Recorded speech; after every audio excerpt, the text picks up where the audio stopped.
Pak Ustadz, bagaimana dengan kepolisian yang memelihara anjing herder? Itu untuk tugas menangkap narkoba. Binatang yang paling tajam hidungnya apa Pak Ustadz? Cacing. Kenapa kepolisian tidak pakai cacing? Cacing nggak bisa lari. Gimana mau mengejar pecandu narkoba bawa koper? Cacing. Makanya pakai anjing. Tapi kalau yang paling tajam sebenarnya cacing. Cacing itu radius penciumannya 1 km.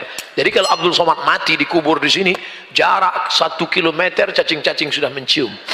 Ada brownies bro. Makanya ada kalian yang suka mancing, ngambil cacing, kalian tusuk pakai mata kail pancing, hati-hati. Kakeknya kalian bunuh, bapaknya kalian matikan, cucu-cucunya akan membalas sakit hati. Hari pembalasan telah tiba.